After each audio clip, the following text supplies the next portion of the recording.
open about being a cancer survivor. Yeah. If you could speak to that, if you're comfortable with it, and how that affects your care when you have a patient that comes in that is dealing with cancer. It's tough. It's getting easier because I'm 13 years removed from treatment. Time has definitely made a difference, but I am a fierce advocate of getting them pain medication, getting them nausea medication, because I've been there. I had to go to the ER after my first treatment because I was so sick. I was vomiting for, 9 hours straight before I was pretty much made to go to the ER. Cancer patients don't want to go to the ER when they're that sick because they're so over being in the hospital. So you have to take that into account. So it's been long enough to where if I see a cancer patient, I don't see a reflection. But there was one time when I had a patient with end-stage breast cancer who never got any treatment. So she could actually see like cancer mass on her breast because it had started opening. We knew she was gonna die. And I had this really odd out-of-body moment. Thank God this was at the very end of my shift. But I had this out-of-body experience where I saw myself on the stretcher, and that scared the living shit out of me. But because of that experience, I was able to figure out why it bothered me, why it happened, and the things that I need to do to keep that at bay to help the patient. My oncology nurses that I had were the reason I went into nursing. My first oncology office that I went to, they were not great. I got really, really sick. I wasn't given the right treatment. But then I switched to a different oncologist and I thought, oh, this is what I need to do. I need to help people. I've always been a caregiver. Could you see yourself as an oncology nurse? God, no. Because I know my limit.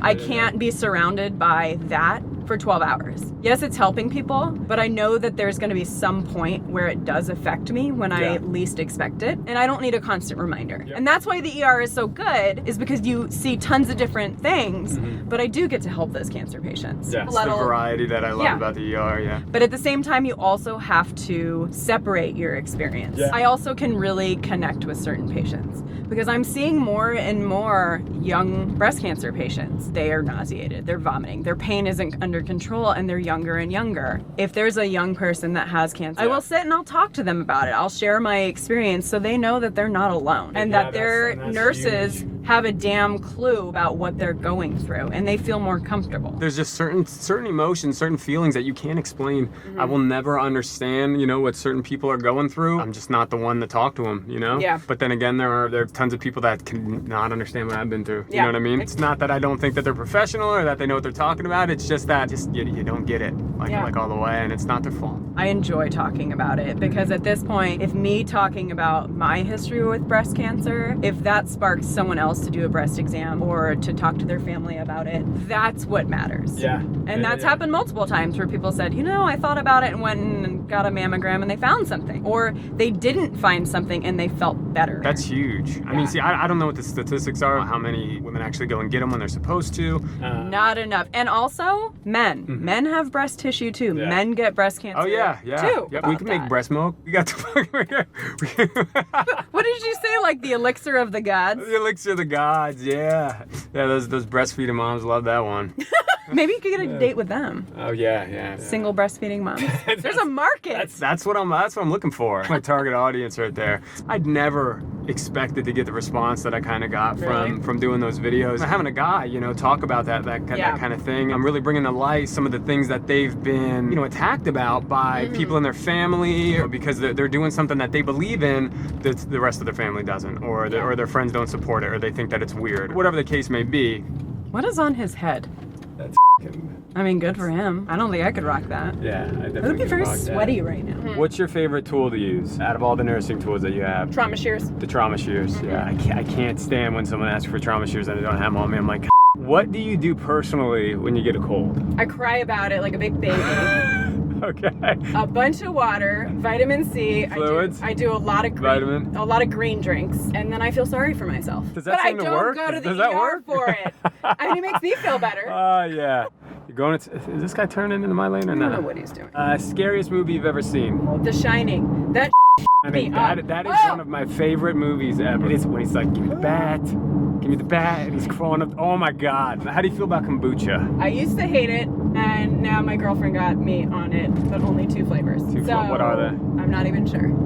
Are you spooned or do you do the spooning? I'm first. I can do both. But I would rather be spooned because I don't want my arm to go. I'll do it, but otherwise I'm like, okay. Get me. What is your favorite place to shop?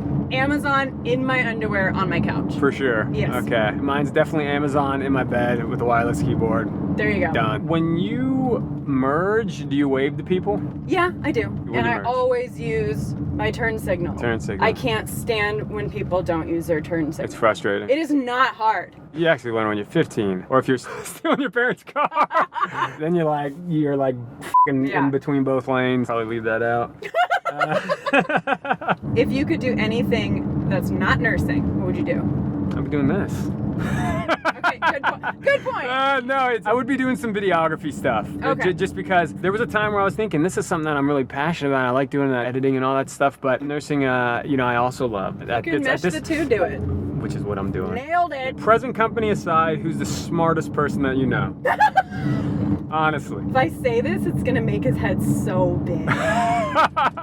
Blow it up. My dad, he can do the most ridiculous calculations in his head. That's but impressive. when That's it comes impressive. to medical, he knows nothing. He knows nothing. I'm in charge, boy. If you had one thing that you could say to the entire world, what would it be? It sounds cheesy, but be kind and take no I like that. Be nice. Yeah. I'd say that's... Just be nice to each other. Take no shit's good. Yeah. I like that too. Just saying, that's what I live by. That's my All right, Britt. Thank you so much. It's been a pleasure. Yes. Anytime Yeah. for my favorite man bun. Yeah. Thanks a lot. All right, it's Have a been good real. one. All right, how do I get home?